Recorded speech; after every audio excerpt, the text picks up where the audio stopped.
to my most anticipated film of 2024, Lisa Frankenstein. There are going to be spoilers for this. I don't really do a not spoiler section, so I'm just going to go full throttle right into this. Lisa Frankenstein takes place in the mid to late 80s. I can't remember if they said an actual year or not. And it follows a young girl named Lisa Swallows, played by my celebrity crush, Catherine Newton, as she circumnavigates the tumultuous period of being a teenager, moving to a new town, because her mother was murdered by a slasher.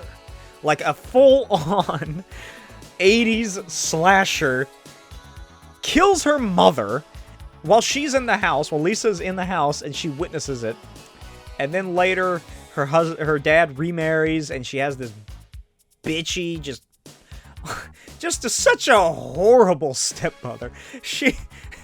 The actress who plays her is just perfect in that role, because she just is such a piece of shit.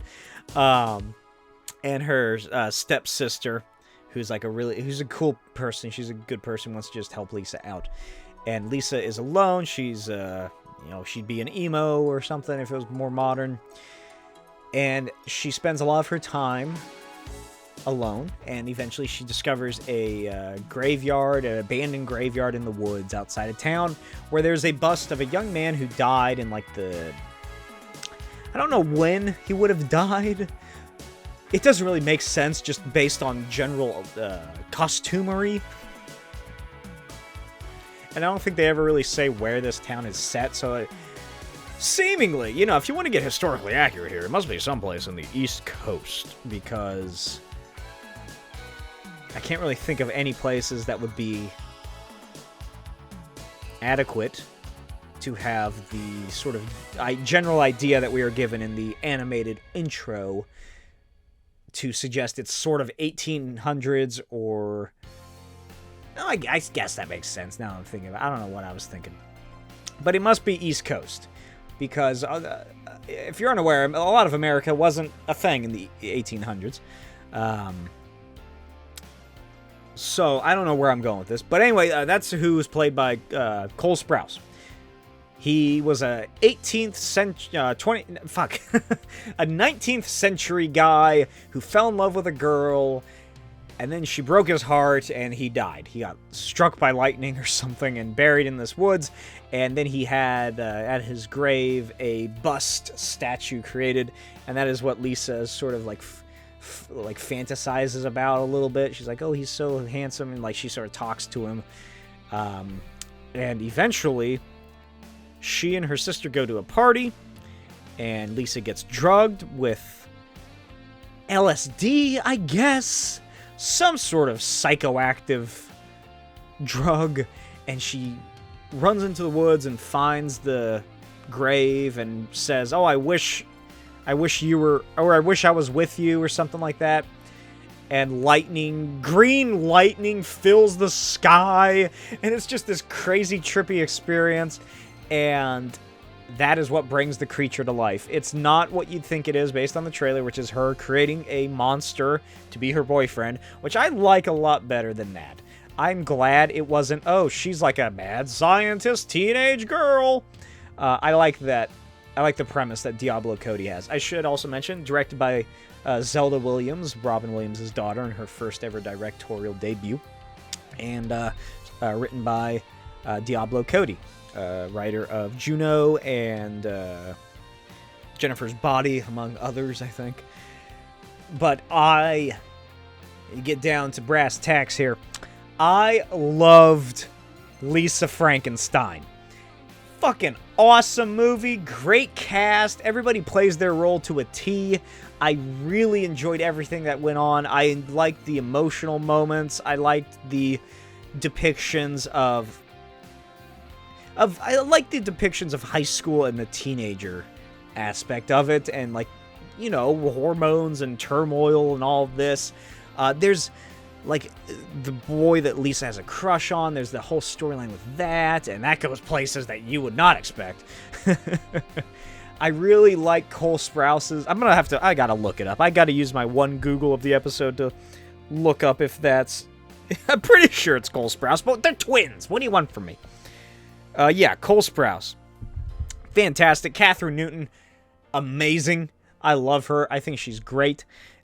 She she does a great job bringing to Lisa different aspects of that character. She starts the movie off just shy and sheepish and sort of anxious and awkward. There's the word I was looking for. And then as the film progresses, like there's shit breaking in her mind, obviously, because she's murdering people. But oh god, I love it. Oh, I love it so much. I want to see it again. Once she starts dressing like all goth and stuff, like we see in the trailer, she walks like the Bride of Frankenstein with her arms held back and like the long protruding steps is perfect. And then spoiler alert at the end, which I am upset that I did not see coming as a big fan of both the book by Mary Shelley and the original film. And Young Frankenstein, as well. The film Frankenstein ends with the castle and the lab being burnt down. Same thing happens here. Lisa gets into the tanning bed once the police have discovered that she and the creature, as they call him, the romantic man, they never give him a name, obviously, because, they don't give him a name. That's just how it works in Frankenstein sort of stories. I think it's been a while since I read the book, but I think he might give himself a name eventually. But anyway, Lisa gets into the tanning bed, turns it all the way up, and fries herself to death. But at the very end of the film, they reveal that Cole Sprouse is the creature, has rejuvenated himself. That's a thing that you just have to accept, is that the tanning bed rejuvenates dead skin and flesh and just jolts it with energy. That's where they get the lightning from, essentially, in this story. But at the same time, Lisa is there with him, and they're sitting on a park bench, and he is reading poetry to her, or some sort of novel. I can't remember what he's reading. And she's lying across his lap, and she's robed head to toe in bandage wrappings, just like the Bride of Frankenstein. And there's so many cute touches like that. There's so many references and allusions to classic horror films and other films like that of the time in general. I just thought it was so much fun. It's a blast. It's a romantic comedy blast. This is what you need from a romantic comedy, not whatever Glenn Powell was in with Sydney Sweeney, that movie that I hate. Just full-on 80s parody. It's a satirical story that has a lot of heart to it. It's not... I feel like the problem is that when you say something satirical, especially as a movie, people's minds go to the parody movies from the 2000s, like Epic Movie or something, or Disaster Movie, whatever they're called. But this is far more in line with Young Frankenstein. Once I buy Lisa Frankenstein on Blu-ray, you cannot doubt that I will be having a back-to-back feature in October with Lisa Frankenstein and Young Frankenstein. That's a blast waiting to happen. I highly recommend you check it out. If you're on the fence at all, just go see it. What's the problem? It is a quick movie. It's like an hour and a half. Hour and 40 minutes, maybe? And, 10 minutes of that's probably going to be credits, so it's an hour and a half. It's a quick movie. It goes fast. It's a great ride. I loved everything about it. I can't say enough about it. I really want to go see it again. And I've been waiting for this movie to come out for, it feels like years at this point. I've been so excited. And it honestly shouldn't be surprising if you've been following along, every time I bring this movie up, how much I loved it. I made a influenced, parody trailer of the Lisa Frankenstein trailer. Or how do I say this? I made a Lisa Frankenstein inspired trailer of Little Shop of Horrors, which is also a fairly similar story being told, because I was so excited for this movie. I was just watching the trailer on repeat every time, and I love the Kim Petras song.